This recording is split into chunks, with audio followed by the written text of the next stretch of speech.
Hola, buenas tardes, bienvenidas, bienvenidos al Centro Cultural Recoleta. Gracias a mis invitadas y invitados por estar acá. Hoy es la segunda charla de nuestro ciclo Un oficio terrestre, en el que invitamos a escritoras y escritores a pensar, discutir cuestiones relacionadas a su oficio, al oficio y la práctica de la escritura. El tema de hoy, como saben, es el dinero y la literatura. Cuando lo presentamos en el video de difusión decíamos que todavía suele ser tabú hablar de dinero. No solo en la literatura, diría que en la vida en general sabemos un montón de cosas de nuestros amigos, pero quizás no sabemos cuánto ganan. Y referido a la literatura, hay un ensayo que ustedes seguramente conocen de Virginia Woolf, Un cuarto propio, que lo volví a releer para esta mesa. Más allá de la tesis principal, para escribir novelas, una mujer precisa un cuarto propio y un ingreso fijo de dinero. Me detuve en otra zona que me pareció interesante, que es cuando habla de plata. En un momento dice que una tía suya, andando a caballo en Bombay, en la India, se cae, se muere, y ella hereda 500 libras anuales, para siempre.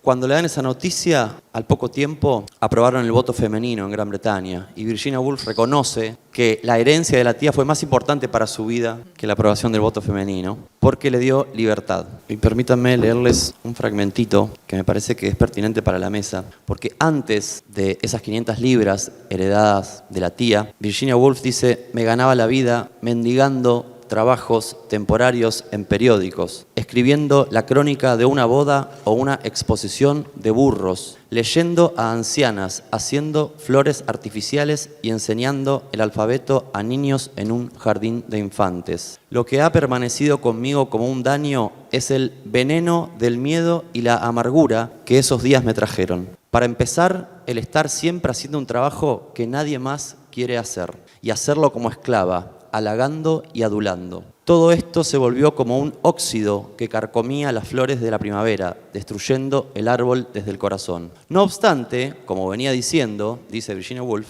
mi tía falleció y cada vez que gasto un billete de 10 chelines, algo de ese óxido corrosivo se limpia. El miedo y la amargura se evaporan. Ninguna fuerza terrenal puede quitarme mis 500 libras. Tengo comida, casa y abrigo asegurados para siempre. No necesito odiar a ningún hombre. No puede lastimarme. No necesito halagar a ningún hombre. No tiene nada para darme. 1929. Voy a hacer un salto temporal a este libro. 90 años después, El diario del dinero, escrito por Rosario Vélez. Seguramente alguno lo leyó. Es un diario no cronológico en el que Rosario Vélez registra todos sus gastos y algunos de sus ingresos. Lo que gasta en el chino, las clases de trapecio de su hija, el dentista, lo que le ingresa por Sadaic, lo que paga una sala de ensayo. Y la enumeración va armando un efecto a la vez hipnótico, poético y desesperante, porque es como una persona está atravesada por el dinero. Ella lo llama pensamientos del dinero.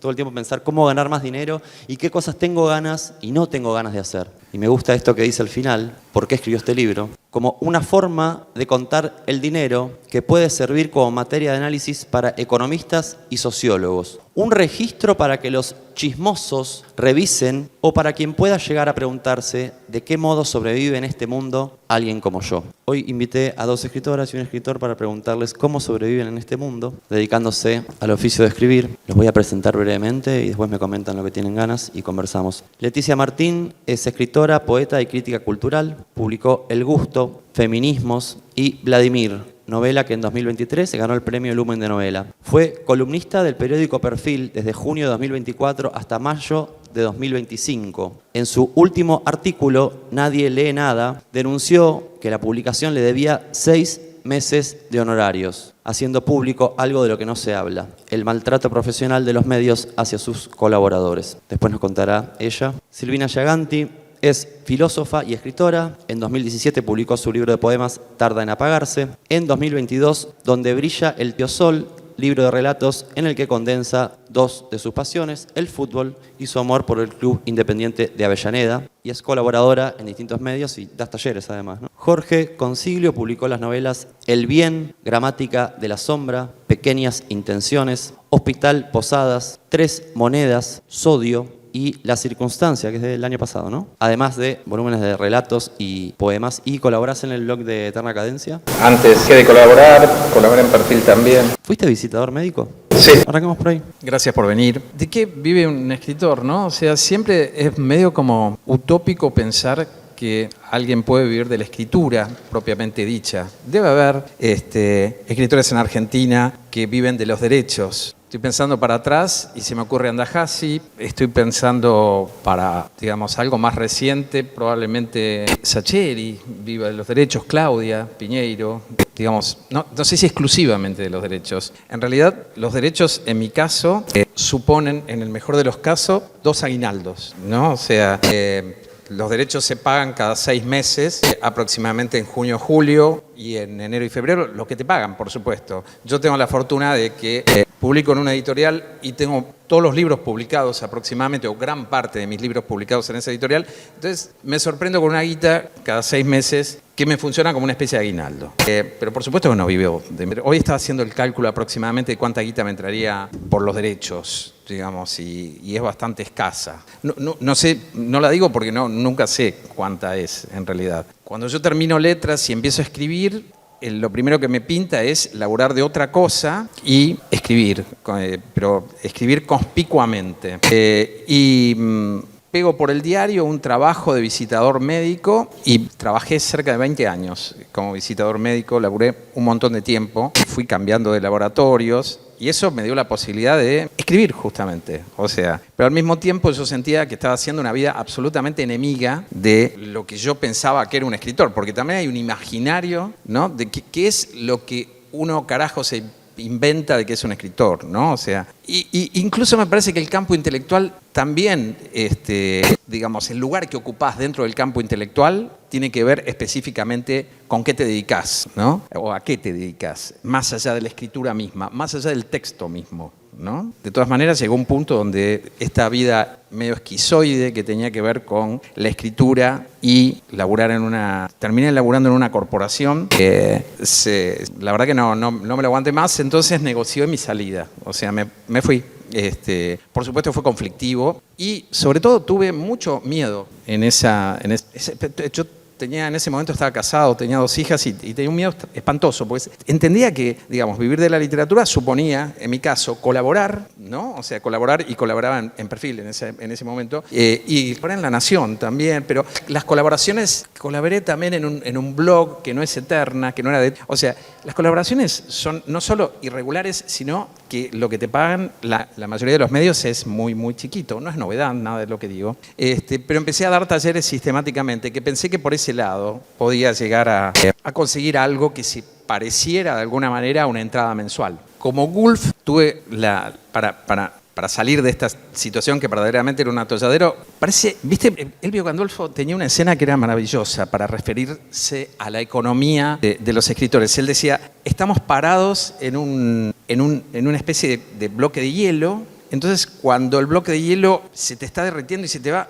vos justo saltás a otro. De pedo saltás a otro. Y tenía otra buenísima, que era, hay una plancha, vos estás en un barco pirata, con una espada te están pinchando desde atrás y cuando vas a dar el último paso y caer a los tiburones, se te alarga 20 centímetros la tabla, ¿no? Entonces, algo de eso me parece que ocurre cuando vos empezás a laburar con esto. Porque cuando largo la corporación, yo me sentía que iba a sucumbir, pegué el premio municipal, que funcionó como esta herencia, ¿viste? Con esta cosa de renta, que vos decís, tengo una renta. Es decir, no parto de cero. Y eso también me dio una felicidad extraordinaria. De todas maneras, digamos, para no hacerla larga, más allá de cambiar específicamente de mi economía, que cambió radicalmente, siento que hay algo del orden del tiempo que gané, digamos, que hay algo de la vacancia, digamos, de esta cuestión de, digamos, jamás volvería a trabajar bajo relación de dependencia, ¿no? Y das talleres, das muchos talleres. Sí, doy muchos talleres, es cierto, doy muchos talleres. Y a veces eso también te hincha las pelotas porque estás como cubierto de talleres y decís, la puta madre, me encantaría tener un tiempo un poco más vacante todavía, como para, qué sé yo, quedarme un día entero escribiendo, ¿no? O sea, convertirte en un ser que se corre específicamente de lo transaccional. Pero bueno, eso eso es medio imposible, ¿no? O sea, me parece que hay una tensión, y con esto cierro, me parece que hay una tensión, que es una tensión fuertísima, que es un poco lo que hablábamos recién cuando estábamos los tres ahí, que es que el libro, digamos, pienso en el libro porque, digamos, todos tendemos a escribir un libro, digamos, ¿no? O sea, ya sea de poemas, narrativa, ensayo o periodismo, ¿no? O sea, que en el libro hay una tensión que es irresuelta entre el bien cultural, esto es, el valor simbólico de un libro, y el bien de consumo, ¿no? Es decir, ese libro debe venderse, ¿entendés? Porque te lo pagó una editorial, te lo compró una editorial. Y esa tensión, digamos, de alguna manera nosotros somos escenario de esa tensión, ¿no? Vamos de un lado para otro. Nos importa un carajo vender, sin embargo tenemos que vender, porque si no vendemos no hay forma de que Eterna Cadencia, Planeta o quien mierda te publique, digamos, se juega a vos. Me parece que va por ese lado. Interesante. Yo pensaba cuando te escuchaba, Jorge, que a mí me costó mucho pensarme como escritora, nombrarme como escritora, ¿no? Porque siempre estaba esa pregunta, pero entonces tengo que vender libros para cuando los venda voy a ser escritora, o los tengo que escribir nomás, o los tengo que publicar, ¿no? Como que, ¿qué es lo que me vendría a confirmar que soy una escritora? Entonces me costó mucho hasta que un día dije, no me importa más. Pero me recuerdo siendo niña escribiendo poemas para el colegio a los 10, 11 años, pensando, esto me sale, ¿no? Como esto no es tan complicado. Y pensando, no, bueno, puedo escribir esto, pero no puedo ser escritora, ¿no? Como al mismo tiempo, así en el conurbano, en La Matanza, en una familia de 7 hermanos. Eso es algo que no cuento muy a menudo, pero es así. Era la hermana mayor de esa familia y mi mamá era ama de casa, no había estudiado, no había hecho el colegio secundario. Mi papá trabajaba a destajo para alimentar 7 hijos. Y yo conocía por la escuela la historia de Borges, de Silvina y Bioy, ¿no? Uno después, con los años, también entra en ese anecdotario de cómo vivían. Entonces, escritor era para mí algo que pertenecía a otra clase. No tenía que ver con una chica del conurbano que cruzaba la General Paz para ir a una escuela un poquito mejor. Y entonces tuve que desandar me gusta contar esto porque me parece que está bueno y tiene que ver mucho con el dinero, desandar un montón de ideas que bajan así como paquete cerrado para que uno después se anime a vivir una vida que le produce deseo, ¿no? Como el deseo y el dinero, también otro eje que está bueno trabajar. Entonces tardé mucho en decir quiero ser escritora. Entonces estudié comunicación social y me convertí en redactora publicitaria y trabajé como redactora en agencias de publicidad. Como estudiaba comunicación también trabajé como periodista en un montón de medios, siempre culturales, alguna vez en algún otro medio deportivo, pero en la radio. Como que fui haciendo un recorrido siempre pensando en el dinero, como, bueno, me gustaría ser escritora, pero tengo que vivir de algo, ¿no? Trabajé también en comunicación política muchos años. Desvincularme fue todo un bolonqui, bastante difícil, ¿no? Como dar ese salto a, bueno, listo, gané el premio Lumen, ¿me puedo dar este lujo? No sé, bueno, me lo di. Y empezar a escribir como con más asiduidad en los medios fue como también junto con los talleres ese salto al vacío, decir, bueno, me busco. Me acuerdo que mucha gente me decía, bueno, cuando tengas más o menos la mitad de lo que ganás fijo en alumnos, ya podés dar el salto, porque después le metés una notita en el diario o le metés otra cosa, otro condimento y va saliendo. Así que sí, para mí ser escritor... Algún día, después de leer a Juan Diego Encardona escribiendo sobre Villa Celina, un pibe que también era como de mi barrio, como de mi palo, del conurbano, dije, y bueno, capaz yo también puedo animarme a dedicarme más a la ficción. Y le voy a agregar un condimento más a lo de Silvina Wolf y a lo de Jorge, que es,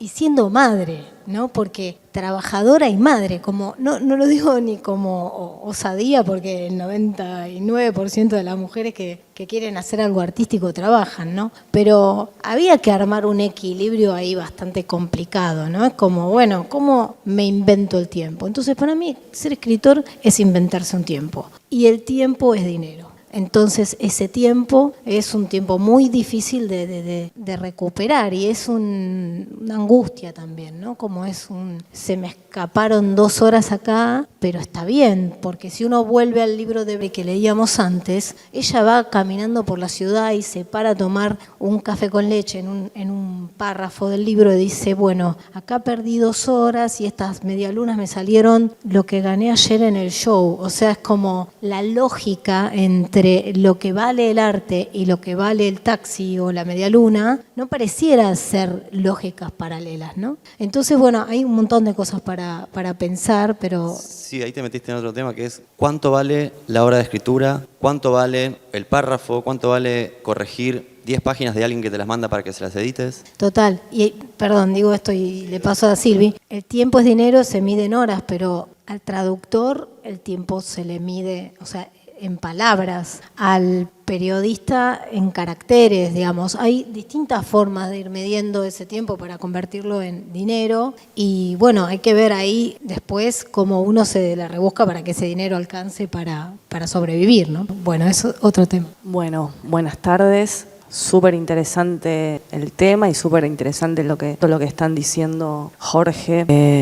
Como Leticia, retomo un poco lo que dice Leticia, que es como el dinero, bueno, te confronta con una parte esencial que es la supervivencia. Y por ahí un poco tenemos orígenes parecidos, casas sin bienes culturales, sin circulación, una idea muy lejana de lo que es la cultura o casi inexistente. Y eso muchas veces pienso que cuando me miro respecto a mis padres, soldador y ama de casa, digo, che, qué bárbaro, puedo escribir, puedo hacer lo que me gusta, como que... Qué bueno que está, ¿no? No sé si ellos pudieron elegir, ¿no? Digo, la imagen de los padres está siempre como contraste, como continuidad, como quiebre. Entonces, alguna vez en la vida se mira ahí y dice, che, respecto de mis padres pude hacer cosas que quizá ellos no. Entonces ahí te sentís medio afortunada. Pude escribir, pude estudiar una carrera universitaria en una universidad pública, tuve tiempo para eso. Entonces, de alguna manera, la escritura aparece como algo, digamos, que respecto de tu familia lo pudiste hacer, ¿no? Ahora bien, no alcanza porque está el tema de la supervivencia y del dinero. Y entonces en algunos puntos me siento muy afortunada. También creo que Leticia dice algo como muy interesante que es ¿cuándo te considerás escritor? ¿No? Cuando publicás, cuando vas a tu primer taller de escritura, cuando escribís todos los días, cuando alguien por primera vez te dice me encantó un poema que vi en un lugar que se publicó, que leíste. ¿Cuándo es? ¿No? Como que siento que hay otras profesiones en donde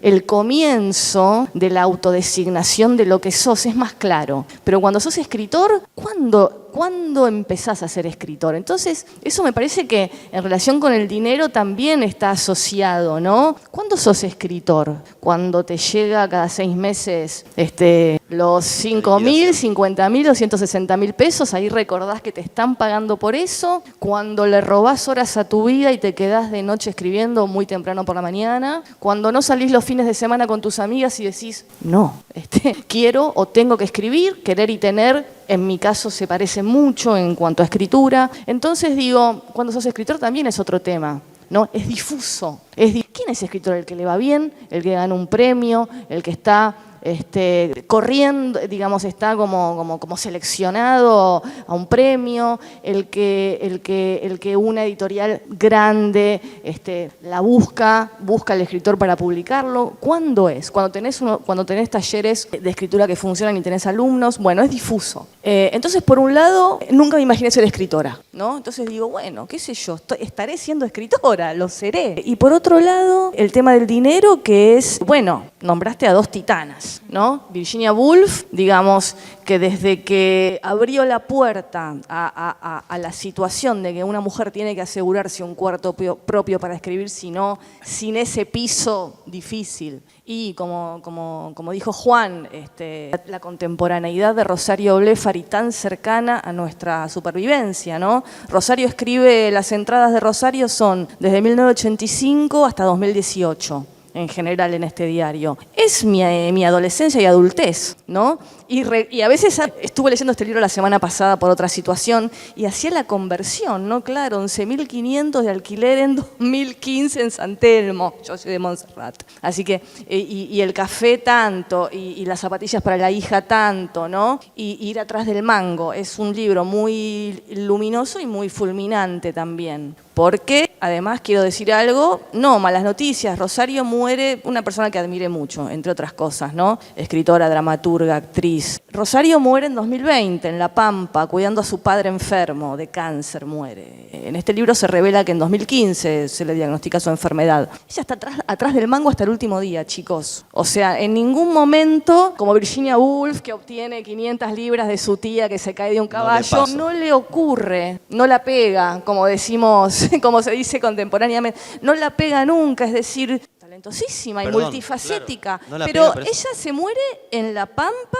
contando el mango del bolsillo. Es muy fuerte, es muy fuerte Un ese artista libro. del carajo que tiene que estar peleándola, porque también hay algo de eso con la escritura y con la figura del escritor. Está como medio sacralizado, ¿no? Decía Martín Cohen, dejen de pensar en el escritor como alguien que recibe inspiración divina y pregúntenle por las condiciones materiales de producción. Hagan algo por esas condiciones materiales de producción. Acá tengo un textual de un escritor reconocidísimo, ganador de premios, Sergio Holguín. Nuestra condición laboral es lamentable. Somos como choferes de Uber. No tenemos ningún tipo de protección social, pero firmamos contratos de más de 10 páginas en los que se nos dicen que nos respetan los derechos de autor y el resto son obligaciones de los escritores. Derechos laborales, nada. ¿Cómo es la relación con el editor, las editoriales, el mundillo editorial? Y Holguín está en un buen lugar, digamos. Está en un excelente lugar. Totalmente. Es decir, puede viajar a Europa, digamos, cuando eventualmente hay eventos. Es absolutamente complejo, porque vos decías algo que es cierto,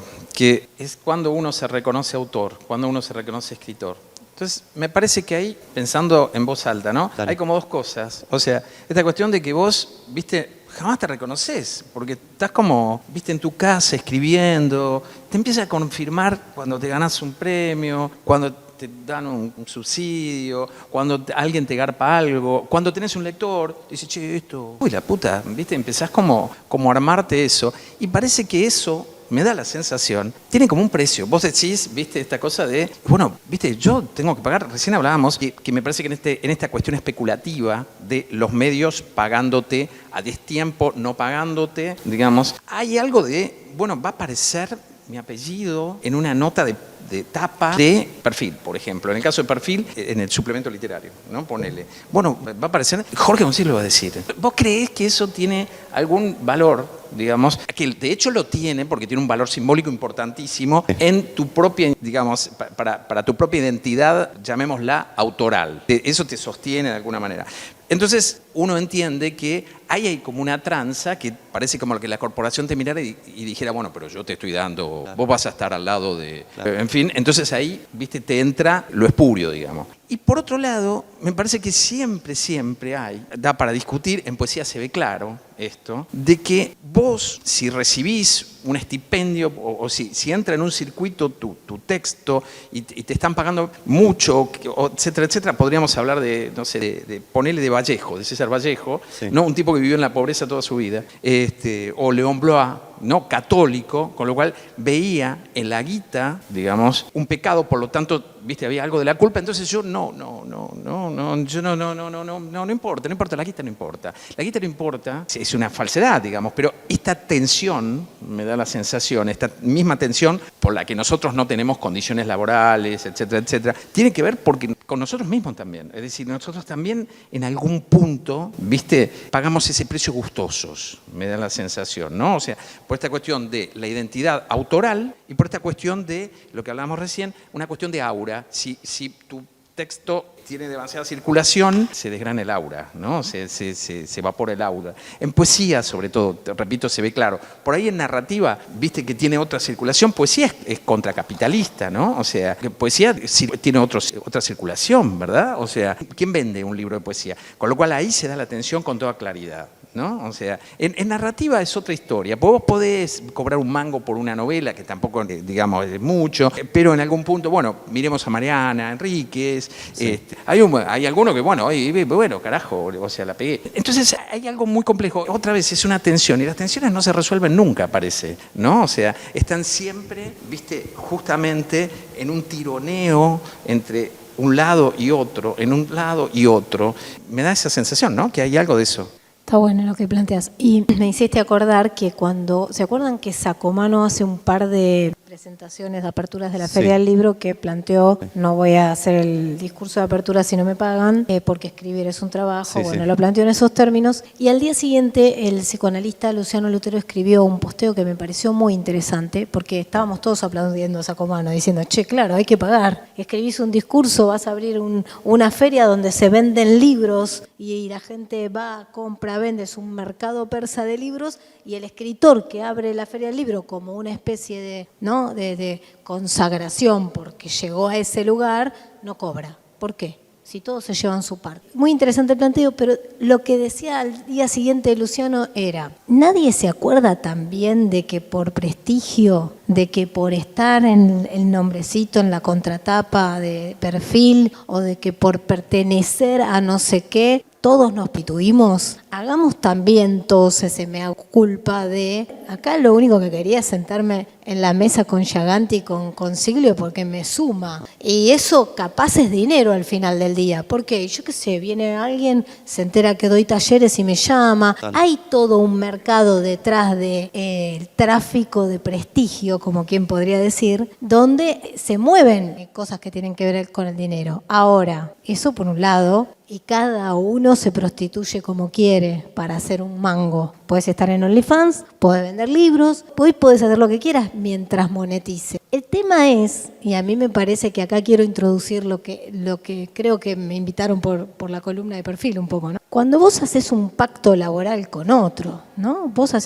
No es lo mismo escribir un libro porque yo quiero expresarme y decirle al mundo mis ideas sobre X que pactar con un empleador del modo que sea, más o menos endeble, contrato o no contrato, monotributo o recibo de sueldo, llámale como quieras, cualquier figura que tenga que ver con el contrato laboral y que el otro considere que vos vas a trabajar gratis porque se le canta y que vos vas a cobrar una miseria y encima te van a boludear 6 meses para pagarte. Ahí me parece que bajémonos todos los santos de la inspiración y la mística, embarrémonos, hablemos de caca, como dice Alexandra Cohen, y saquemos también, si quieren, a la política, porque si vos hablás de guita parece que estás politizando, pero ¿dónde están? ¿Quiénes discuten con los que tienen los medios de producción? ¿Los escritores podemos ensuciarnos también con las palabras de la política? ¿Podemos discutir si el libro tiene que pagar o no el 21% del IVA y la ley de mierda esa que quieren poner ahora, que quieren sacar ese beneficio mínimo que tenía un libro, que era no paga el IVA la editorial por un libro? ¿Por qué? Y porque es un bien cultural. No me compares una latita de cerveza o un agua mineral con un libro, porque para producir una latita de cerveza hacen falta materias primas y trabajadores. Para producir un libro hace falta capital intelectual, capital simbólico, inteligencia, educación, sistema educativo, 1000 cosas. Entonces el libro sí merece ser un bien cultural protegido por un Estado. Y bueno, ya si hablas de política te ensucias y te embarras más que se habla de dinero. Pero me parece que en el fondo las discusiones se ponen copadas cuando les vamos a disputar a esos que tienen la plata y los medios, ¿qué están haciendo con nosotros? Y mi columna en perfil buscó eso. Vos sos el dueño de un medio. Te desvestís en la tele hablando del sujeto humano y el filósofo Fontevecchia, digo, ¿no? Y de repente yo estoy mandando todos los meses mi columna en tiempo y forma con la factura para cobrar y ustedes se cagan en mí y no me responden y no me dicen, mirá, Leticia Martín, te vamos a pagar en julio de 2030. Ok, laburé 1000 veces gratis y sé que escribir es un acto altruista en algún punto. Pero boludeces no. El señor Fontevecchia no tiene solamente un diario, tiene una radio, un canal de televisión. O sea, hay un punto donde no se pueden hacer más cosas por prestigios. por prestigio. O sea, un escritor, para mí, desde ese momento, un escritor es alguien que se la banca en la que le toque, en lo que tiene que decir y por fuera de todo tipo de trabajo impago, ingrato y maltratado. Porque realmente no corregir, no leer, porque uno cuando escribe y manda una nota a un diario, también un poco se relaja en que hay un corrector y hay un editor que van a mirar lo que uno escribió a ver si puso vaca con B larga. No sé, un poquito te relajás, ¿no? Entonces, si nadie cumplió su función, es gravísimo. Me recalenté. En la columna mencionás a Fogwill, ¿no? Que él llamaba para pedir los cobros. Porque también pienso en los escritores, ¿viste? No hay un sindicato fuerte, una organización, ¿no? Y Fogwill él solo iba y llamaba por teléfono o iba a reclamar si su libro se vendía o no a los depósitos de las librerías. Fogwill, sí. Y también cuando se relacionaba con abogados. Sí. Y cuando se relacionaba con Perfil, llamaba por teléfono al editor a la hora del cierre, y esta es la anécdota que contaban mis compañeros, mis colegas escritores, cada vez que había una revuelta de que, hace 6 meses que no cobramos. Entonces Fogwill llamaba y decía, hijo de puta, no te voy a dar la columna si no me mandan el cheque ahora mismo. Le mandaban el cheque y él mandaba la columna. Yo pensé mucho en ese gesto de Fogwill antes de hacer esta boludez que hice, porque digo, me van a mandar una inteligencia artificial que escriba mis 1600 caracteres y se cagan de risa, les chupo un huevo si yo no escribo. No les va a importar. Entonces fue como bueno, tratar de recuperar algo de ese Fogwill vivo discutiendo por lo que creía que valía su trabajo, y bueno, a ver qué pasaba ahora. Realmente puse ese título pensando que no iba a pasar la nota, ¿no? Que era que miren que dice nadie lee nada. Si vos sos editor y te llega una columna que dice nadie lee nada, más vale que aunque sea en diagonal la lees. Por eso en algún momento pensé, digo, capaz la quisieron dejar pasar. 2. Uno de vacaciones, ¿no? Sí, una de vacaciones que lo perdonamos y lo queremos.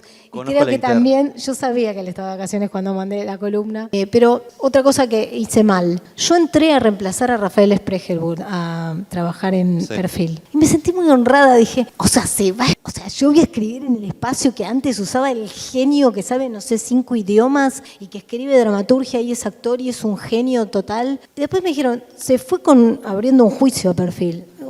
Capaz no lo puedes escribir para mañana la nota porque no tenemos quien escriba. Fue así el ingreso mío Perfil. Y cuando lo pensás en retrospectiva es gravísimo, porque es como tipo, hay alguien a quien están cagando, que se va con un juicio, venía a cubrirlo. Sí, dale, yo escribo rápido porque quiero un lugar de prestigio. Lo digo todo contra mi miseria humana de querer pertenecer, de querer ser escritora y que me consideren y que me llamen y estar al lado de hoy acá y de Silvina, ¿entendés? Como, bueno, ¿qué más necesito? Y es como, nada, no necesito nada, necesito que mi ego vaya allá abajo, se quede tranquilo, escribir, no sé, si no me quieren pagar, que no me paguen, si me dan una regalía, que me la den, pero no sé, por lo menos problematizar este tipo de cuestiones que es como si no importaran. Realmente lo que dice Sacomán no es verdad. El mercado del libro es un mercado, chicos. La gente compra, saca de la billetera y lee. Si le gusta, lee. Si no le gusta, no lee. Vos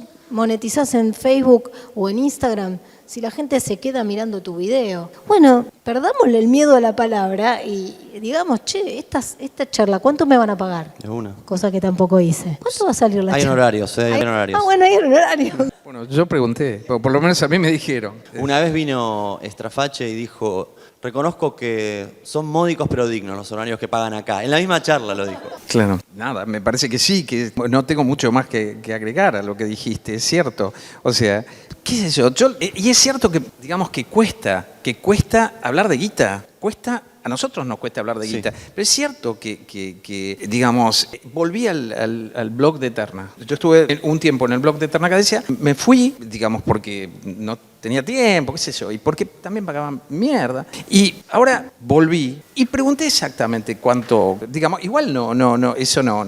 Digamos, uno tiende a, ¿viste? Por eso a pagar esos precios de mierda, pero ni siquiera me parece tiene que ver con el miedo a enfrentarse a ciertas cosas, a enfrentarte a perfil o a enfrentarte a lo que sea, sino que me parece que otra vez rondan estas dos cosas, de cómo por ahí me funciona para legitimarme. Además empezás a hacer estrategias medias como triangulares. Venís a dar una charla acá porque probablemente vos pasado mañana estés en tal lado donde se paga un mango más y entonces te acuerdes de que, ¿entendés? Hay como una especie de tramado perverso del orto que empezás otra vez a agacharte hasta, viste, esta cuestión del mendigar, ¿no? Se parece en algún punto al mendigar. Probablemente es algo que yo trato de decir como constantemente y no me sale, ¿no? Pero por lo menos lo tengo como meta. Viste que la escritura, igual no, se tendría que, digamos que el acto de la escritura en sí, digamos, el acto de escribir ficción, en mi caso, se tendría que autojustificar, es decir, que yo no tendría que, digamos, requerir de otra cosa. Quiero decir, me da la sensación de que de esa forma evitaría por ahí o rechazaría un montón de cosas que agarro. No es que no me interese la guita, ¿no? Pero sí hay un montón de cosas que agarro, que son del orto, que son malas, están mal pagas, porque justamente esto, o sea, por ahí me abre la puerta o por ahí lo que decías vos, estás al lado de tal, entonces se relaciona y armaste un campo Ese es un cálculo. Exactamente. Empezás como a evaluar, igual que eso. Mira, igual que el texto de Blefari. Cuando yo laburaba en una corporación, nunca pensaba o hablaba de guita. Y ahora vivo hablando de guita. ¿Entendés? Vivo hablando de decir, puta madre, si yo hago esto. Ese cálculo que ella hace, lo haces todo el tiempo. Lo haces, ¿viste? Sí, si vas a tomar un café, ok, voy a tomar, ¿cuántas veces voy a tomar un café? 2 veces por semana. Empezás a hacer ese cálculo pedorriza, más allá de lo pésimo de la situación y del ataque cultural del gobierno actual, que eso también es, ¿no?, para resaltar y está bueno considerarlo. Está esta cosa de la economía absolutamente de guerra, total, y esta instancia de la triangulación y de, otra vez, nuestras propias agachadas, ¿no? La sociedad de escritores y escritoras, por ejemplo. ¿No?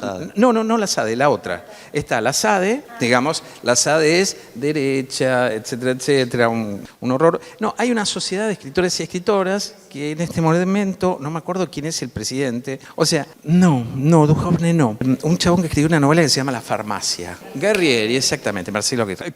¿Para qué te sirve? Ponele, funcionalmente, ¿no? Somos 3 personas que escriben. ¿Les sirve a ustedes mucho? Algunas veces fui a las asambleas a conversar, se plantean cosas muy idílicas y además es difícil también en esa conversación están los editores, las librerías y los escritores, ¿no? Y es como, son 3 campos donde cada uno tiene intereses muy, muy diversos y muy enfrentados, digamos, como que debería parecer una comunidad idílica como la familia Ingalls, pero bueno, el editor quiere vender, pagar menos, el escritor quiere cobrar y tener reconocimiento, la librería quiere vender y pagarle lo menos posible a la editorial. Entonces, y en el medio están las distribuidoras que se quedan con una tajada solo por llevar y traer libros. Entonces, digo, es como un circuito complejo donde creo que se maneja un poco, la intención es sana, que un escritor por tener X cantidad de ISBNs de libros publicados tenga algún día una jubilación. Es una idea maravillosa, pero todos sabemos que no, los jubilados no cobran. ¿Por qué no van a pagar a los escritores una jubilación de escritores? Creo que eso sería hermoso, así como, no sé, la idea de que haya una dirección nacional del libro en el Ministerio de Cultura. Bueno, pero de repente no hay más Ministerio de Cultura, entonces, ¿cómo va a haber una dirección? Como que toda esa conversación pertenece a otra época y quedó obsoleta y las intenciones son buenas, pero bueno, ese lugar está como un poco desactivado, ¿no? No sé si está operando hoy. En algún momento fue muy productivo. Buenísimo. Ojalá yo no me involucré tanto, pero sí hay algo que, digamos, en lo personal, a mí me funciona por el nomenclador que tienen. ¿Viste? Hay un nomenclador que te dicen, contratapa tenés que cobrar tanto, no sé qué sé prólogo. yo. Prólogo, tanto. Lectura, incluso tienen por caracteres con espacio, ¿no? O sea, vos decís, tenés que escribir un texto de 10.000 caracteres con espacio, ¿viste? O tenés que leer, no sé, qué sé, un libro de tantos caracteres con espacio, tenés que cobrar tanto, digamos. Por supuesto, eso es una utopía, porque te dice, tenés que cobrar $1,50. Nadie te paga $1,50 por leer un libro. Entonces, pero más o menos decís, mira, estoy considerando esto, que es la de la sociedad de escritores y escritores, yo te voy a cobrar menos, ¿no? Porque si no empezás a perder laburos, otra vez la precarización de manera abrupta. Y otra cosa que lo dejo abierto para ser completamente sincero, no sé si existe la posibilidad de que exista, valga la redundancia, una sociedad de escritores y escritoras. Me da la sensación de que hay 3 o 4 escritores juntos y cada uno tira para... No sé, por ahí soy un escéptico terrible, o no sé. ¿Sí? Bueno, sí, dijeron muchas. Me quedé un poquito afuera, pero como poeta no es infrecuente. Hice un chiste. No, muchas cosas para decir, muchas cosas para decir. Creo que Leticia trajo algo que quiero recuperar con mis propias palabras, que es que a veces da la sensación de que hay que tener una espalda muy enorme para poder decir ciertas verdades. O lo que una considera que son sus verdades, que no son verdades, sino convicciones. ¿Por qué siento que rige esto de que hay que tener espalda grande para decir ciertas verdades? Porque siento que, así como es muy heterogéneo el mundo de la literatura, y hay narradores, y hay poetas, y hay gente que vende más, y hay gente que, digamos, su nombre circula más, yo siento que hay como un temor para no sacar los pies del plato. No sé si se dice así, pero era una fórmula que se usaba para decir cuando alguien, bueno, es excesivamente cauteloso o cautelosa para decir, che, tal diario no me está pagando, por ejemplo, ¿no? Que recién hablábamos con Leticia, que era un poco mi caso con un diario vigente, que escribo columnas o reseñas de libros que afortunadamente me interesaban escribir y no eran señalados por la persona que me convocaba, pero digamos, bueno, denunciar eso, no sé cómo señalarlo. Lo que pasa es que uno ya le carga el nombre de denuncia porque siente que está haciendo algo que es transgresor. Siento que los escritores a veces nos movemos en un mundo tan chiquito en el que queremos, digamos, explotar nuestra faceta de escritores, que nos convoquen a una charla y nos paguen, que nos convoquen a un conversatorio y nos paguen, que nos llamen desde una feria del litoral y nos paguen, que somos temerosos, ¿no? Nos autoinducimos cierto temor para no decir algo que después alguien frente a una lista en la que aparece tu nombre diga mejor esa persona no. Claro. Y uno empieza la paranoia. ¿Qué no tengo que decir? Entonces se te acota mucho la posibilidad del decir con cierta holgura, ¿no? ¿Por qué? Porque no te sentís holgada, porque a ver si le cae mal a este.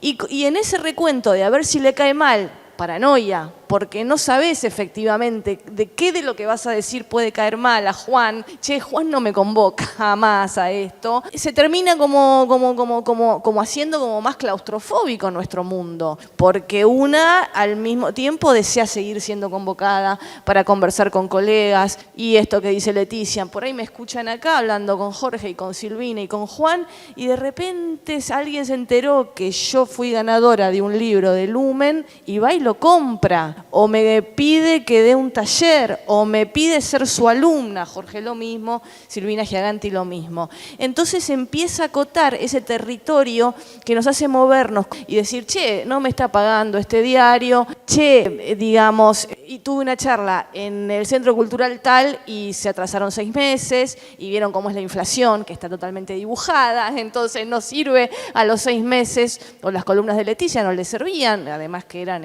muy austeros el monto, o bueno, eso, viste que hay un temor a que la palabra circule. Y además quiero agregar algo que los compañeros no lo dijeron porque hay tanto para decir. En poesía en general se suele cobrar al autor para que publique. Ya no estamos hablando de ganar poco,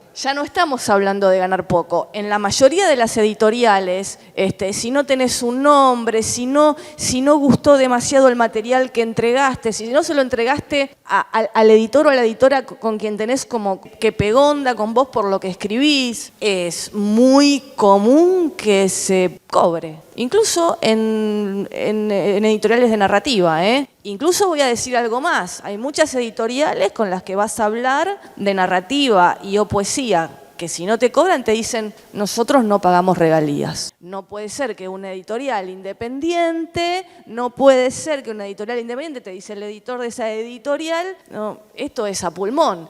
Pero yo también como escritora es a pulmón. Entonces es como una cosa de todo a pulmón, pero no va. Porque como dice la compañera, las distribuidoras, que serán 2 o 3 en el país, hay muy poquitas distribuidoras, se lo reparten entre 2 o 3 el circuito, se quedan con el, no sé, 30, 40. La librería se queda con el 30, 40. Cuando el editor se atrasa en el pago de tu regalía si es que lo hace, como dije recién, porque a veces pagás tu publicación y a veces negociás que la regalía no funcione porque a vos te da prestigio publicar en la editorial independiente, bla, bla, bla, o bla, bla, que publicó tal autor que te admirás. Entonces, hay un montón de pasos previos a ganar poco incluso, ¿no? Entonces, claro, cuando una gana un puchito, se siente reconfortada. Y también es un engaño eso, ¿viste? O el editor con el que hablás y tenés buena onda y te dice, y no, ¿sabes qué pasa, Sil?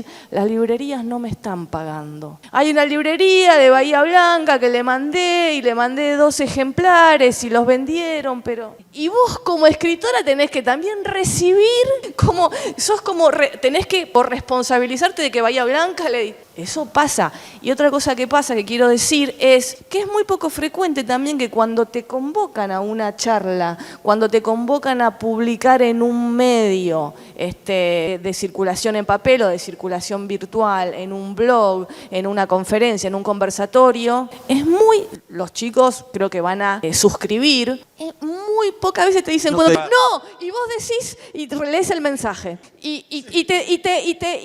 te puntualizan todo. Es una charla en Boedo a las 10 de la noche y en una casa y siempre tenés que sucumbir a ¡ay, pago! Y te hace sentir un adolescente, que a veces no está bueno, porque adolescente, digamos, a mí me gusta la personificación de la adolescencia, pero si pasa porque no te dicen cuánto te van a pagar, ni si te van a pagar, no me gusta. Sí, me pregunto por qué pasa eso, ¿no? ¿Por qué no hablamos de guita? Porque yo siento que, ya no sé en qué etapa estamos, ¿no? Pero hubo como una primera etapa en la que Grupo Sur y todo eso, nadie hablaba de plata, no necesitaban hablar de plata, incluso estaba mal visto. Después, la figura del escritor, algo muy argentino, el escritor, la escritora, medio lumpen, ¿no? No les importaba la plata. O Lamborghini, Correa, la gente que iba a los cafecitos, a La Paz, ¿no? Y en los 90s, y había 2 o 3 o 4 nombres fuertes que cobraban fuerte, y el resto ahí estaba. Y no sé ahora en qué época estamos. No, vos sabés que yo había pensado en esto. Hoy a la mañana me metí en un bar. Mira, creo que debe haber una tipología. Y pensé, ¿no? En virtud de esto. Digamos, en principio, o sea, está el bohemio, ¿no? El bohemio, y pensaba quién representa, y me costó el bohemio. O sea, ahí hay otra cosa, ¿no? En el bohemio, ¿viste? No trabajar para hacer dinero, ¿no? No trabajar para hacer dinero, digamos, ¿no? O sea, los personajes de ponele. O sea, que no trabajan para hacer dinero, es decir, digamos, el dinero tiene que llegar por la ficción, es decir, vos tenés que estafar, ¿no? Tenés que robar, digamos, el juguete rabioso, ¿no? Ese afano de libros, inventar algo, si inventaste algo, pero siempre es, ¿viste? La imaginación, la fantasía, ¿no? Pero es una existencia bastante lumpen, ¿no? El bohemio. El bohemio, bueno, renunció la imagen de Nevia en el tema ese, ¿no? En el bohemio.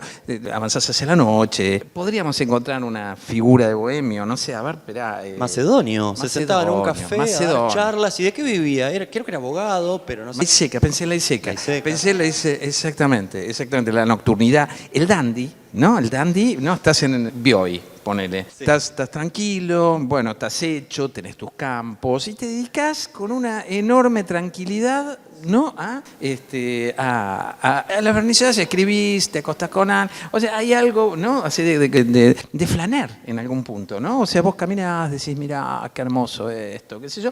No, porque estás muy con un buffer importante de guita. Pensé en el AZ también, es decir, en el AZ, ¿no? O sea, esta cuestión de me restringo. Acá me asumí, ¿viste cómo? O sea, me restringo, ¿no? Claro, no necesito tanto, tengo además la fortuna, lo que decís vos, o sea, la fortuna de poder escribir, entonces yo puedo ser una Z, no gasto un carajo, vivo dentro de mi casa, ¿entendés? O sea, digo, no me muevo mucho, ¿viste? Yo vivo escribiendo, con lo cual no salgo demasiado. Hay algo del claustro, ¿no? No sé, el monje, ¿no?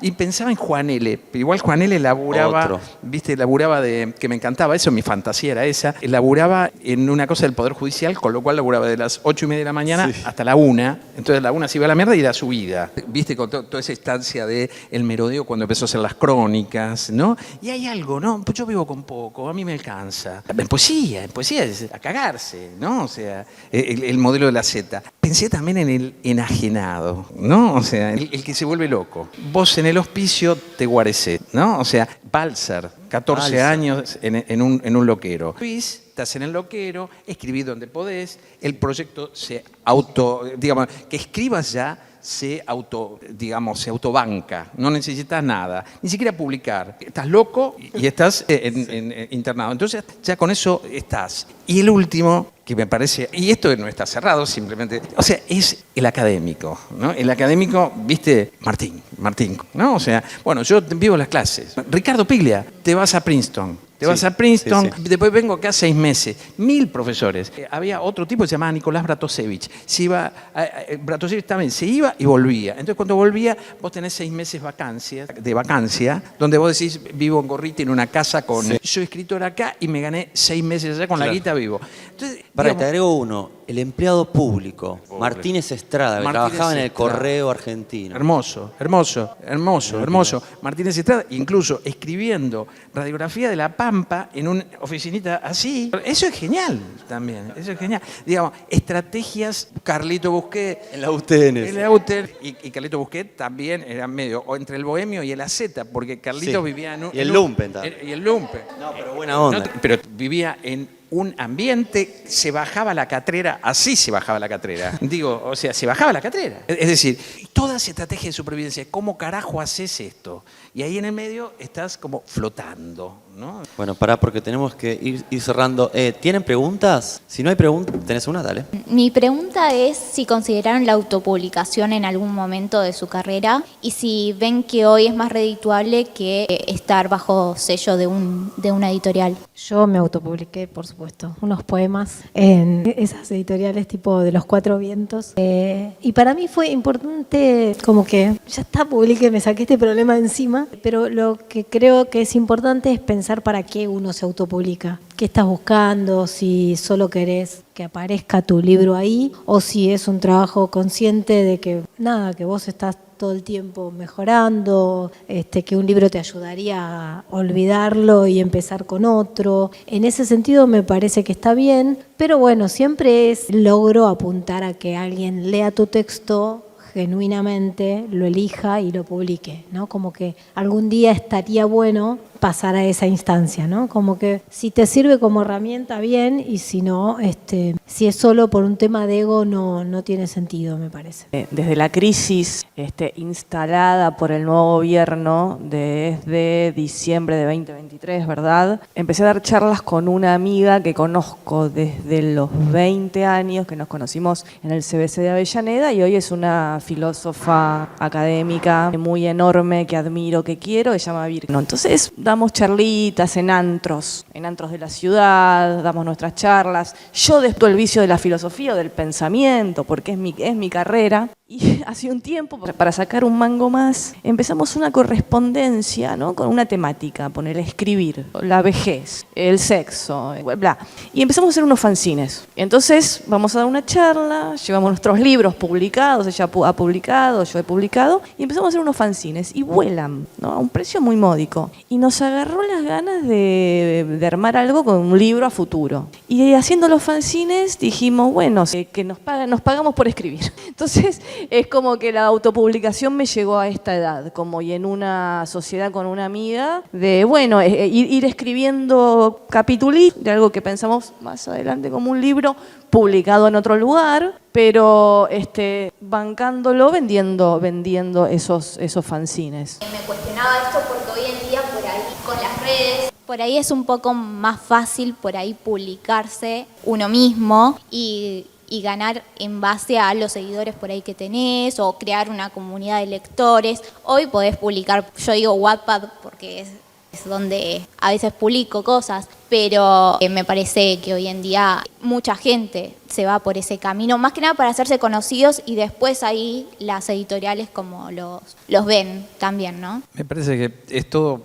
un quilombo. Digamos que, quiero decir, cualquier cosa te puede servir. Estaba pensando en Feynman, en Virginia Feynman, digamos, que escribía unos textos bastante, digamos, son una especie de autoficción, como una primera persona, digamos, los escribía en Facebook y como tenían 3,5 millones de likes, o sea, el Planeta la toma, o primero empezó con la editorial de Mariano Quirós, ¿cómo se llama? Mulita, exactamente, y después lo recogió Planeta, con lo cual es una estrategia válida. Después, el libro físico, ponele, que viste que vos decís, sí, ok, pero yo quiero mi libro físico. El libro físico, yo no sé si hay muchas personas que no garparon sus primeros libros. Digamos, como decís vos, o sea, los libros de poesía, la ponés, hasta que alguien se juega y eso que se juega es recontra raro. Digamos, te dice, bueno, sí, ok, te voy a publicar, pero comprame 100 ejemplares. Entonces, indirectamente le estás pagando la edición. En narrativa pasa lo mismo. O sea, yo publiqué un libro de cuentos hace muchos años,